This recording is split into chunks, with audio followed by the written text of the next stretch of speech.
नववर्ष मनाने का सबका अपना एक अलग तरीका और अंदाज होता है। कुछ ऐसा ही अंदाज दिखाया था हमारे इसरो ने, क्योंकि कल सुबह ही इसरो ने एक महत्वपूर्ण सैटेलाइट को लॉन्च किया है जिसको नाम दिया गया है एक्सप्रोसैट।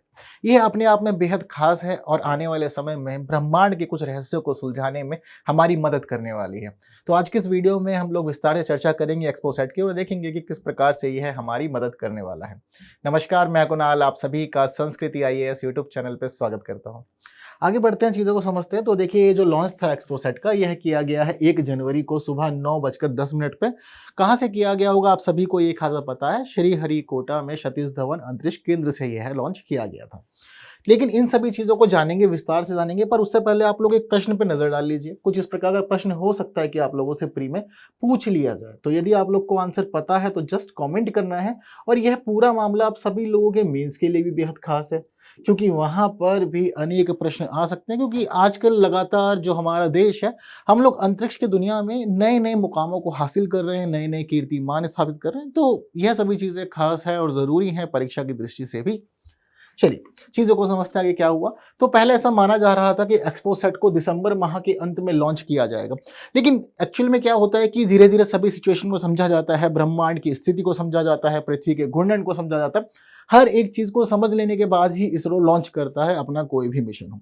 तो ठीक उसी प्रकार धीरे धीरे डिले हुआ, फिर बाद में यह फाइनल हुआ कि ठीक है 1 जनवरी को ही हम लोग इस मिशन को लॉन्च करेंगे। इसको लॉन्च करने में प्रयोग जिस व्हीकल को किया गया था उसका नाम है PSLV C58 वाहन। यह भी अपने आप में खास है, आप लोग को पता होना चाहिए कि किसके माध्यम से लॉन्च किया गया था, क्योंकि हर एक मिशन में एक खास व्हीकल का प्रयोग होता है और ये डिपेंड करता है मिशन की ऊंचाई पर या किस ग्रह के लिए हम लॉन्च कर रहे हैं, उस ग्रह की पृथ्वी से दूरी पर। हर एक चीज के आधार पर हम लोग अलग अलग व्हीकल को उपयोग में लेते हैं। और कई बार ऐसा होता है कि वनडे एग्जाम जब आप लोग देने जाते हैं ना, तो वहां पर बहुत बार यह पूछ लिया जाता है कि किस व्हीकल से लॉन्च किया गया है। तो आप लोग को यह चीजें भी पता होनी चाहिए। UPSC भी पूछ सकता है, इसमें ऐसी कोई दो राह नहीं है। चलिए, अब इसके माध्यम से स्थापित कहाँ किया जाएगा। जैसे कि आपको मैंने अभी ही बताया था कि एक दूरी का ध्यान रखा जाता है, डिस्टेंस का ध्यान रखा जाता है, उसके आधार पर हम लोग व्हीकल यूज करते हैं। तो अब यही जो व्हीकल है, यही मुख्य रूप से उत्तरदायी होता है पृथ्वी के गुरुत्वाकर्षण को भेदते हुए किसी उपग्रह को पृथ्वी से बाहर ले जाए। तो इसी सब के लिए हम लोग को देखते हैं यहाँ पर कि यह जो सैटेलाइट है, इसको स्थापित किया गया है पृथ्वी की निचली कक्षा के अंदर। और यह कक्षा कहाँ पर है, 650 किलोमीटर दूर है, जो कि काफी अधिक है अपने आप में। तो यहाँ पर जाके इसको स्थापित कर दिया गया है। अब इस जगह पर रहते हुए यह स्पेस में अलग अलग एक्टिविटीज करेगा और जो भी इसको काम दिए गए हैं, यह उन सभी कार्यों को पूरा करने में धीरे धीरे आगे बढ़ेगा। ठीक है, अब इसी के साथ साथ हमें यहाँ पर एक चीज यह भी देखने को मिलती है कि यह अपने आप में एक बहुत ही खास सैटेलाइट है। अब तक बात हो गई लॉन्च की, अब देखते हैं कि सैटेलाइट किस लिए खास है, क्या इसके ऊपर जिम्मेदारी है। सबसे खास बात यहाँ पर यह देखने को मिल रही है कि यह जो सैटेलाइट है सिर्फ अपने आप में एक सैटेलाइट नहीं है, बल्कि यह एक लेबोरेटरी भी है। जनरली क्या होता है कि इसरो हो या दुनिया की कोई भी एजेंसी हो, वह किसी मिशन को लॉन्च करती है। तो जब कभी भी वह किसी मिशन को लॉन्च करती है, वह मिशन जाता है और जाने के बाद जब वह स्पेस में रहता है, तो वहां पर रहते हुए वह चीजों को कलेक्ट करता है। कलेक्ट करने के बाद वहां पर उसको जो भी फील होता है, जो भी वह देखता है, वह हर एक चीज का डाटा अपनी लेबोरेटरी को भेजता है, अपने ऑर्गेनाइजेशन को भेजता है कि मुझे यहाँ पर ये देखने को मिल रहा है। जैसे कि अभी आप लोग को याद होगा, बीते दिनों हम सभी लोगों ने सक्सेस हासिल की थी चंद्रयान के मामले में। तो चंद्रयान ने फिर जो जो फोटोज कैप्चर की है, उसने वो फोटोज लगातार फिर भेजे इसरो के पास में। अब इसरो जिस समय उन सभी फोटोज को देख रहा था, जान रहा था, तो उसने फिर अपनी रिसर्च आगे बढ़ाई और कुछ निष्कर्ष निकाले। ठीक उसी प्रकार से यहाँ पर हम देखते हैं कि कोई और सैटेलाइट है, मान लीजिए पृथ्वी की किसी भी कक्षा में उसको स्थापित किया गया। अब उस दौरान वो वहां रहते हुए जो जो चीजें देख रहा है, या जिस काम के लिए उसको भेजा गया, या जिस रे को फील करने के लिए भेजा गया, उसे वह फील करेगा और जो भी चीजें उसके पास होंगी वो फिर इसरो के पास भेज देगा। फिर इसरो की जिम्मेदारी है कि वह उसका किस प्रकार से उपयोग करे और उपयोग करते हुए निष्कर्ष निकाले और माने कि ये स्थिति कुछ इस प्रकार की है। लेकिन यह जो मिशन है, यह इस मामले में खास है कि यह जो डाटा है ना, खुद ही रिफाइन कर सकता है। यह अपने आप में ही चीजों को क्लियर करेगा और क्लियर करने के बाद इसरो को बताएगा कि देखिए मुझे इसके आधार पर यह चीजें पता लग रही है। तो इसीलिए यह लेबोरेटरी की तरह काम करेगा और दुनिया का यह दूसरा ऐसा मिशन है जो लेबोरेटरी की तरह कार्य करने वाला है। किस मामले में लेबोरेटरी की तरह कार्य करेगा यह, तो देखिए एक्सरे पोलरिमेट्री माप बनाने में यह सक्षम है। तो जब यह एक्सरे पोलरिमेट्री माप को बनाएगा तो उस स्थिति में इसके जो विशेष योगदान है यह आने वाले समय में हमेशा याद रखे जाएंगे। हाँ, आप लोग को यह याद रखना है कि यह विश्व का दूसरा है लेकिन भारत का पहला ही है। तो जो विश्व का पहला था वह किसके द्वारा लॉन्च किया गया? तो देखिए, विश्व के जो पहली इस प्रकार की सैटेलाइट थी वह लॉन्च की गई थी नासा और इटली के स्पेस सेंटर द्वारा संयुक्त रूप से। इन दोनों ने मिलजुल के काम किया था और वर्ष 2021 में इसको लॉन्च किया था, जिसको नाम दिया गया था IXPE। ठीक है, तो यहां पर हम एक खास बात यह भी देख पा रहे हैं कि यहां पे दो देशों ने मिलकर के इसे लॉन्च किया था, जबकि इसरो ने यह उपलब्धि अकेले ही हासिल कर ली है। ठीक, तो यहां पर हम लोग इसके अलावा देख पाते हैं कि एक्सपोसैट का जो फुल फॉर्म है वह है एक्सरे पोलरिमीटर सैटेलाइट। इसको तैयार किया गया है 5 वर्षों के लिए, यानी कि अब तक हमें जो भी डिटेल्स बताई गई हैं इसरो के द्वारा, इसरो भी यह मानता है कि यह 5 सालों तक एक्टिव रहेगा और यह स्पेस में रहते हुए वहां से एक्सरे के ऊपर जो भी शोध करेगा वह हमें लगातार बताएगा। इसका मुख्य उद्देश्य है ध्रुवीकृत एक्सरे उत्सर्जित करने वाले स्रोतों का निरीक्षण करना। जनरली क्या होता है कि हम लोग जब पृथ्वी पर बैठे होते हैं ना और हम कोई भी चीज देख रहे होते हैं टेलीस्कोप के माध्यम से, तो बस हम यह देख पाते हैं कि वह किस अवस्था में है। अगर आप लोग को आज बोल दिया जाए कि आप टेलीस्कोप से चंद्रमा को देखिए, तो आप चंद्रमा को देख पाएंगे, लेकिन उस अवस्था में वह जैसा होगा ठीक आपको वैसा ही दिखेगा। उससे पहले वह किस स्थिति में था, या उसकी उत्पत्ति किस प्रकार हुई थी, वह किससे जुड़ा हुआ था, कहां से टूटा, या कैसे कैसे वह बना, क्या आप जान सकते हैं? नहीं जान सकते। यही टेलीस्कोप की खास बात है, हम यथा स्थिति को ही समझते हैं। उससे पहले की स्थिति क्या हुई या आगे क्या हो सकता है, मैं से कोई अनुमान उससे नहीं लगा सकती। ठीक इसी प्रकार अन्य मामलों में भी है, चाहे आप कोई शोध ग्रह देख लीजिए या किसी और चीज को, हमें नहीं पता लगता कि पहले यह किस अवस्था में था।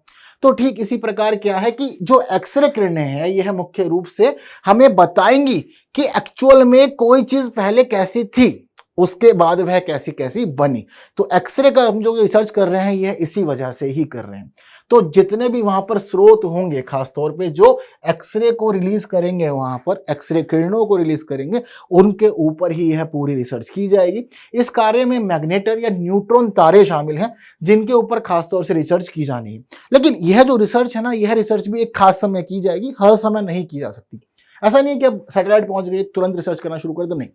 यह जितनी भी रिसर्च की जाएगी यह की जाएगी उस अवस्था में जब कोई भी न्यूट्रॉन तारा या फिर मैग्नेटर पृथ्वी की छाया से गुजरेगा। पृथ्वी की छाया से गुजरने का अर्थ क्या है?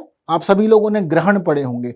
ग्रहण का अर्थ ही होता है कि छाया में छुप जाना और सूर्य का प्रकाश सीधा आप तक नहीं आ पाना। ग्रहण में यही पढ़ा है ना। ठीक उसी अवस्था में जब कभी भी कोई न्यूट्रॉन तारा या मैग्नेटर पृथ्वी के पीछे छुप जाएगा और जब उसके ऊपर सूर्य का प्रकाश नहीं पड़ेगा, उस दौरान एक्सपोसैट उस ग्रह के ऊपर या जो भी वह चीज है उस पर अपनी रिसर्च करेगा और देखेगा कि यह इस स्थिति में किस प्रकार की एक्टिविटी करता है, क्या क्या इसमें मूवमेंट होती है, और कभी भी कोई भी पदार्थ यदि खंडित हो रहा है, टूट रहा है, इसको रूप बदल रहा है, उस अवस्था में वह किस प्रकार से एक्सरे को रिलीज कर रहा है। यह सब जिम्मेदारी एक्सपोसैट की हुई है। ठीक है, अब ये जो एक्सपोसैट है यह जितना भी काम करेगा यह करने वाला है 2 पेलोड के माध्यम से। इसके अंदर 2 पेलोड शामिल किए गए हैं। पहले पेलोड का नाम है इंडियन एक्सरे पोलरीमीटर, जिसको शॉर्ट में कह रहे हैं पॉलिक्स। दूसरे का नाम है एक्सरे स्पेक्ट्रोस्कोपी एंड टाइमिंग, जिसको शॉर्ट में कहा जा रहा है एक्सस्पेक्स। तो यह जो 2 पेलोड हैं, इन दोनों की सहायता से ही सारे के सारे काम होंगे। इन दोनों को विकसित किया गया है बेंगलुरु स्थित संस्थानों के द्वारा। 2 अलग अलग संस्थान हैं जो बेंगलोर के अंदर ही हैं, उनके द्वारा ही इनको तैयार किया गया है। जो हमारा पहला पेलोड है इंडियन एक्सरे पोलरीमीटर, इसको तैयार किया गया है रमन रिसर्च इंस्टीट्यूट बेंगलोर के द्वारा। जबकि जो हमारा दूसरा है एक्सरे स्पेक्ट्रोस्कोपी एंड टाइमिंग, इसको तैयार किया गया है UR राव सैटेलाइट सेंटर के द्वारा। याद रखिएगा, ये चीजें भी इंपॉर्टेंट है और एग्जाम में यह भी पूछ ली जाती है। समझते हैं कि कौन कौन सा पेलोड क्या काम करेगा, क्योंकि मेनली क्या है कि एक्सपोसैट तो मिशन का नाम है, लेकिन मिशन का नाम एक्सपोसैट होने के बावजूद काम जो है वह किसको करना है? पेलोड को काम करना है। उनके अंदर जो जो मशीनें लगाई गई हैं, अब उनकी जिम्मेदारी है कि वह आगे की चीजों को संभव बनाए और हमें कुछ गुत्थी सुलझाने में मदद करें। पहले हम लोग बात करते हैं पॉलिक्स की। तो यह पोलरीमेट्री माप करेगा मुख्य रूप से। ठीक है, किसकी करेगा? मध्यम एक्सरे ऊर्जा बैंड की। ठीक है, जिसके अंदर शामिल है 8 to 30 keV की एक्सरे किरण। तो ऊर्जा बैंड में जो खगोलीय अवलोकन होगा उसके लिए यह एक्सरे खास पोलरीमीटर है। यह उपग्रह खास तौर पे काम करने वाला है एक कैलीमेटर, एक स्कैटर और 4 एक्सरे अनुपातिक काउंटर डिटेक्टरों के माध्यम से। यह इसके अंदर शामिल है। 2 पेलोड हो गए। अब जो पहला पेलोड इसमें क्या क्या शामिल है, एक कैलीमेटर, एक स्कैटरर और 4 एक्सरे अनुपातिक काउंटर डिटेक्टर इसके अंदर शामिल है। देखने वाली बात यह है कि जो स्कैटरर है, यह स्कैटरर सेंटर के अंदर है, बाकी चीजें जो है वह इसको आसपास से घेरे हुए हैं। इस दौरान यह सभी मिलजुल करके अगले 5 वर्षों की अवधि में लगभग 40 उज्जवल खगोलीय स्रोतों का अवलोकन करेंगे। यानी कि जितने भी वहां पर चमकने वाली चीजें हैं उनके ऊपर रिसर्च करेंगे और रिसर्च करते हुए हमें यह चीजें बताने वाले हैं। वहीं जो हमारा दूसरा पेलोड है एक्सपेक्ट, उसकी स्थिति इस प्रकार है कि यह एक एक्सरे स्पेक्ट्रोस्कोपी और टाइमिंग पेलोड है। यह काम करने वाला है सॉफ्ट एक्सरे ऊर्जा बैंड, जिनकी स्थिति 0.8 से 15 keV के बीच में है। तो उसके ऊपर यह तेज टाइमिंग और उच्च स्पेक्ट्रोस्कोपिक रिजोल्यूशन संचालित करेगा और उनके माध्यम से अलग अलग निष्कर्ष प्राप्त करके हमें बताएगा। X-ray pulsar, black hole binary, कम चुंबकीय क्षेत्र न्यूट्रॉन तारे, सक्रिय गैलेक्टिक नाभिक और एजीएन। एजीएन क्या होता है, खासतौर पे होता है ये आकाशगंगाओं का केंद्र का एक सघन क्षेत्र। इसके साथ साथ मैग्नेटर, यह वह सभी क्षेत्र है जिनके ऊपर यह काम करने वाला है।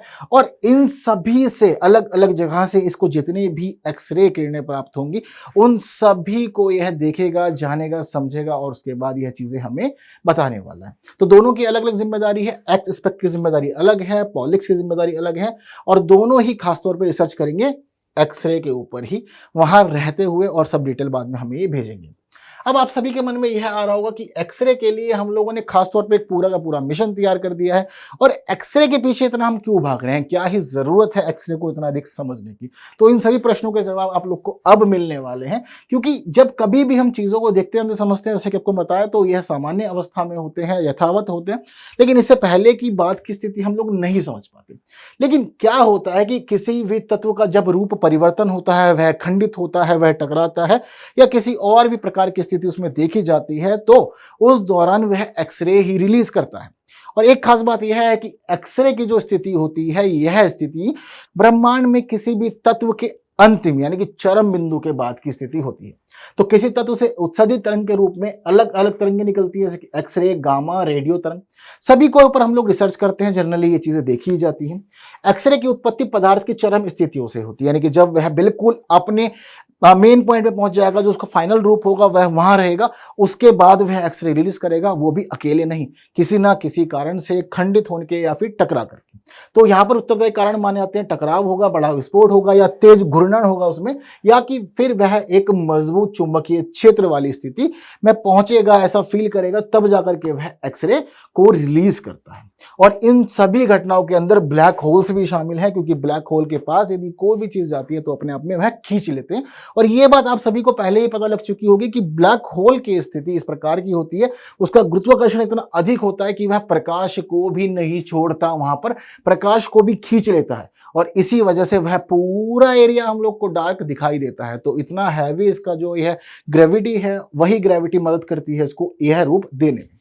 एक्सरे की एक खास बात यह भी है कि इसके अंदर विद्युत और चुंबकीय तरंगें शामिल होती हैं, और विद्युत और चुंबकीय तरंगों के कारण क्या होता है कि यह लगातार गतिमान रहती है। और इनके निरंतर गतिमान होने की अवस्था में क्या होता है कि कोई खास पैटर्न फिक्स नहीं होता कि इस पैटर्न के अनुरूप ये मूवमेंट करेंगे, नहीं, इनको जैसे ठीक लगता है, जहां इनको जगह मिलती है, यह मूवमेंट करते हैं। और इनको फील करने के लिए आप लोग सिर्फ एक ही काम कर सकते हैं कि इससे जाके टकराएं। यदि आप इससे टकराएंगे तो आपको पता लगेगा कि एक्सरे आई है, यदि आप नहीं टकराएंगे, आपके पास से निकल जाएंगे, आप ना तो उसको फील कर पाओगे, ना ही इसके इफेक्ट को समझ पाओगे, और ना ये जहां से आई है, किस कारण से यह बनी है, कुछ भी नहीं समझ सकते।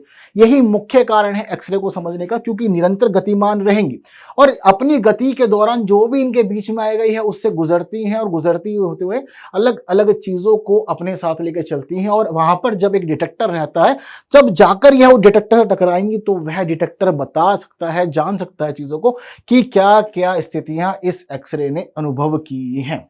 ठीक है, तो ठीक इसी कारण से इन्हीं चीजों को समझने जानने के लिए हम लोगों ने अब टारगेट किया है कि एक्सरे को ही समझना है, क्योंकि यह हमें बहुत सारी चीजें बता सकती हैं, कहां से ये निकली हैं, कैसे कैसे गुजरती हुई आई हैं, और अब कितने समय के बाद ये हमसे टकराई हैं। हर एक चीज समझ सकते हैं इसके माध्यम से, इसीलिए जरूरी था कि एक्सरे को ही समझा जाना जाए। और इसी वजह से हम लोगों ने क्या किया कि अंतरिक्ष में ही एक वेधशाला बना दी है, वहीं पे एक लेबोरेटरी तैयार कर दी है। अब कई लोगों के मन में आ रहा होगा कि ठीक है, जब हम लोगों ने वहां पर एक मशीन लगा दी, एक सैटेलाइट वहां पर लगा दिया, तो वह जब कभी भी वहां पर रहेगा तो एक्सरे को फील कर सकता है। लेकिन अब जब वह एक्सरे को फील करेगा तो फील करने के बाद वह डिटेल्स को पृथ्वी पर भेज सकता है इसरो के पास में। फिर इसरो की जिम्मेदारी है कि वह चीजों को जाने समझे और हमें बताए। क्यों हम लोगों ने इतना खर्चा किया कि ये पूरा का पूरा सैटेलाइट हम लोगों ने एक लेबोरेटरी के रूप में स्थापित किया। इसके पीछे खास कारण यह है कि जब कभी भी इस प्रकार की कोई भी किरण ब्रह्मांड में रिलीज होती है ना, तो वह पृथ्वी तक नहीं आ पाती। ठीक है, और प्रॉपर डाटा जो हम लोग को चाहिए होता है, वह प्रॉपर डाटा भी हम लोग सिर्फ किसी सैटेलाइट से टकराने के बावजूद नहीं प्राप्त कर सकते, क्योंकि जब वहां पर ही सब चीजें हो जाएंगी, एक निष्कर्ष निकाल लिया जाएगा, तो वहां से जो डाटा आएगा वो काफी ज्यादा वैलिड होगा, काफी अच्छा होगा। तो इन चीजों को हम पृथ्वी पर नहीं ला सकते हैं, पृथ्वी पर लाके नहीं समझ सकते हैं, और वहां से भी इनको लेकर के कोई सटीक अनुमान प्राप्त करवाना भी संभव नहीं है। ठीक है, तो इसी कारणों से हमने क्या किया कि एक वेधशाला अंतरिक्ष में ही भेज दी है, स्पेस में भेज दी है, ताकि वह वहीं पे रहते हुए चीजों को जान समझ ले।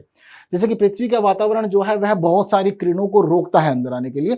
हम सभी लोगों के पास ओजोन लेयर है, ओजोन लेयर बहुत सारी चीजों को समाप्त कर देती है। हमारे लिए मुख्य रूप से वह एक जीवन का कवच माना जाता है, जिस वजह से वह हमें सुरक्षा प्रदान भी करता है। तो किरणें नहीं आ सकती, एक बड़ा कारण है कि हम लोगों ने लेबोरेटरी ही वहां भेज दी।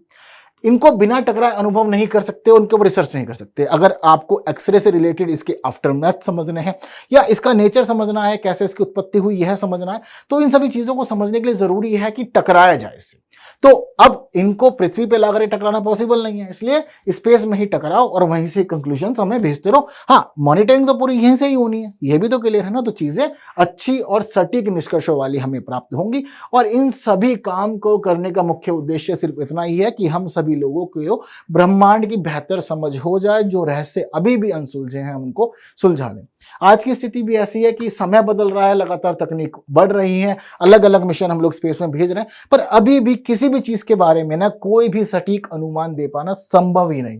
अभी भी अलग अलग थ्योरीज हैं और अलग अलग हैं, सब चीजें अलग अलग मतभेदों के आधार पर चल रही हैं। हम नहीं क्लियर हो पा रहे कि पृथ्वी पर जीवन कैसे आया, कैसे सूरज बना, कैसे चंद्रमा बना, कैसे हमारे सारे प्रमुख ग्रह एक सीक्वेंस में लगातार मूवमेंट कर रहे हैं, और उस सब के बावजूद हर एक का नेचर अलग अलग है, हर एक का साइज अलग अलग है। इन सभी के पीछे क्या मुख्य कारण है, यह रहस्य हमारे आज भी बने हुए हैं, और चीजों को धीरे धीरे सुलझाने का प्रयास किया जा रहा है, पर कोई सटीक निष्कर्ष अभी भी नहीं है। एक बड़ी उपलब्धि हम लोग के पास लगी थी ब्लैक होल की तस्वीर आने पे, क्योंकि इससे पहले ब्लैक होल हमें पता था कुछ होता है, लेकिन तस्वीर नहीं थी, जो कि कुछ वर्ष पहले ही आई है।